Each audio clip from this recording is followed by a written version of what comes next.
আসসালামু আলাইকুম এভরিওয়ান, কেমন আছেন সবাই? আজকে আমি নেদারল্যান্ড আমস্টারডামের একটা মোস্ট আন্ডাররেটেড প্লেসে যাচ্ছি, কিন্তু বিশ্বাস করেন এটার কথা আমি ইউটিউব ফেসবুক তেমন ভাবে কখনোই দেখিনি। এটা হচ্ছে একটা খুব সুন্দর ভিলেজ টাইপ এবং এটা মাত্র 30 মিনিটের রাস্তা আমস্টারডাম থেকে। Just look at my coverage, আমার কাছে খুব ভালো লেগেছে এবং খুবই স্মুথ একটা বেস আমার কাছে লাগছিল এবং আমার কাছে মনে হচ্ছিল যে আমার আউটফিটের সাথে আমার এই মেকআপটা খুব সুন্দর করে গিয়েছিল। বাই দ্য ওয়ে, এই শার্টটার আর কোনো প্রিন্ট নেই, আপনারা যদি অর্ডার করতে চান আপনারা আমার পেজ থেকে অর্ডার করতে পারবেন, বাট প্রিন্টটা কিন্তু অন্যটা আছে, এটা আমরা আর দিতে পারবো না। আপনারা চাইলে অন্য প্রিন্টের শার্টটাও কিন্তু অ্যাভেলেবেল আছে, আপনারা ইনবক্স করতে পারেন। আমি বলছিলাম কোথা থেকে কি কি নিয়েছি এবং সবকিছু কি কি আউটফিট চেক দিচ্ছিলাম আর কি। এটা আমি রিলস আকারে পোস্ট করে দিব না। বেশ ক্রাউড ছিল ওই দিন আর অনেক গরম ছিল সেই দিন, এবং এই গরমটাই আসলে আমি চাচ্ছিলাম, কারণ ভাই আমি এত ঠান্ডা আমার পছন্দ না, আমার সবসময় একটু গরম ওয়েদারই পছন্দ ছিল। তো আমাদের সাথেও কিন্তু এবার যাচ্ছিল তুর্য ভাইয়া এবং হচ্ছে খাদিজা। তো ফার্স্টেই হচ্ছে আমি একটা খুব সুন্দর প্লেসে আসে দাঁড়ায়। এটার রাস্তাটা যেটা আছে না, মানে হচ্ছে যেখানে আমরা যাচ্ছি সেটা হচ্ছে আপকোটে। কোটে যাওয়ার যে রাস্তাটা এটাই অনেক বেশি সুন্দর ছিল এবং আশেপাশের ভিউটা জাস্ট অসাধারণ ছিল। মেইনলি আমরা কয়েকটা প্লেসে জাস্ট দাঁড়িয়েছি ছবি তোলার জন্য, কারণ জিনিসগুলো এত পরিমাণে আমার কাছে ভালো লাগছিল। আর ফর দ্য ফার্স্ট টাইম গিয়েছি ভাই, আপনারা অনেকে বলতে পারেন বিদেশ গিয়ে এরকম ছ্যাঁচড়ামি করতেছে, ছ্যাঁচড়ামি না, কারণ জিনিসটা হচ্ছে কি এত সুন্দর সুন্দর প্লেস, আমি যেহেতু একদম ছবি তুলতে খুব পছন্দ করি, ভিডিওস করতে পছন্দ করি, তাই একটা সুন্দর জায়গা দেখলে আমি কিন্তু আমার হাজব্যান্ডকে বলি একটু থামাও না ছবি তুলি, একটু থামাও না ভিডিও করি। আবার আমাকে অনেকে বলে যে প্রথম প্রথম বিদেশ গেলে যা হয়, আসলেই তো আমি প্রথমবার এসেছি, আমি তো আর বিদেশি জন্মগ্রহণ করিনি বা বিদেশে থাকিনি, সেজন্য আমি আসলে তাদের অনেক কালচার জানি না। আমার প্রতিটা জিনিসই এখানে অনেক বেশি ভালো লাগছে আলহামদুলিল্লাহ। কিন্তু একটা কথা বলতে হবে, ইউরোপের যে হচ্ছে সামারটা পরে সেখানে যে রোদটা হয় সেটা কিন্তু আসলে অনেক চোখের মধ্যে লাগে। তারপর হচ্ছে এই জায়গাটা আমি দেখাই, এটা পুরোটা একটা মাঠ এবং এখানে হচ্ছে গরুর খামার ছিল, আর যত দূর চোখ যাচ্ছিল তত দূরই হচ্ছে গ্রিন অ্যান্ড গ্রিন, এবং গরুগুলো খুবই ভালো মতো তারা লালন পালন করে, বেশ ভালো লাগছিল দেখতে। অ্যান্ড আমার জীবনের ফার্স্ট টাইম আমি উইন্ডমিল দেখেছি, এটাতে এত পরিমাণে ভালো লাগতেছিল, কারণ আমি কখনোই এত কাছ থেকে উইন্ডমিল দেখিনি, আমি কখনোই সামনাসামনি উইন্ডমিল দেখিনি। যদিও এটা হচ্ছে খুবই নাকি ছোট এবং খুবই নর্মাল একটা উইন্ডমিল ছিল, বাট আমার জন্য অনেক বেশি ভালো ছিল। নেদারল্যান্ডের আমস্টারডাম থেকে 30 মিনিট লাগে যেতে এবং জায়গাটা অনেক বেশি সুন্দর, বাট আমি এই জায়গাটার কথা না কোথাও আমি দেখিনি। অ্যান্ড আপকোট আমার কাছে মনে হচ্ছে মোস্ট আন্ডাররেটেড একটা প্লেস, বাট আমার কাছে অনেক বেশি ভালো লেগেছে, কারণ এটা আমার বাসা থেকে অনেক কাছে ছিল, মাত্র 30 মিনিট।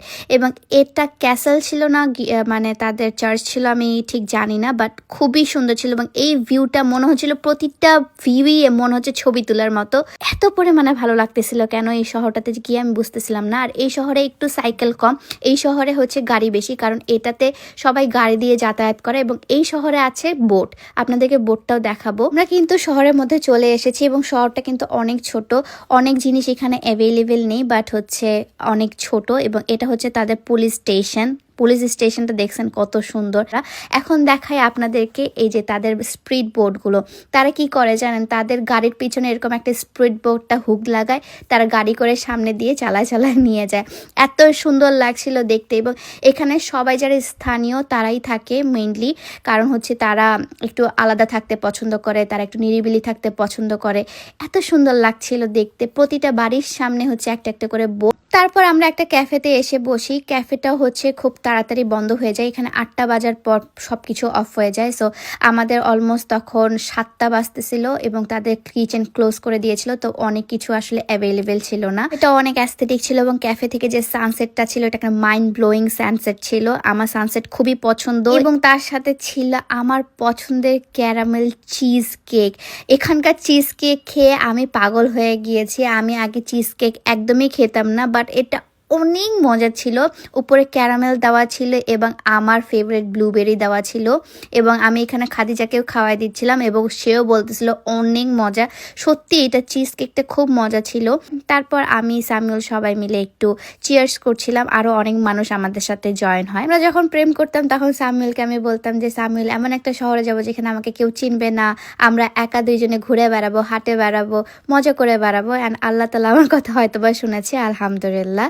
তারপর বাসায় এসে হচ্ছে আমরা এখানে মানে রান্না চড়িয়ে দিই। আমি হচ্ছে এখানে আলু বসায় দিই এবং হচ্ছে ডাল বসায় দিই। বাই দ্য ওয়ে আপনারা আবার ভাইবেন না যে আমার জামাই আসে এখানে কাজগুলো করছেন, না আমি করছি।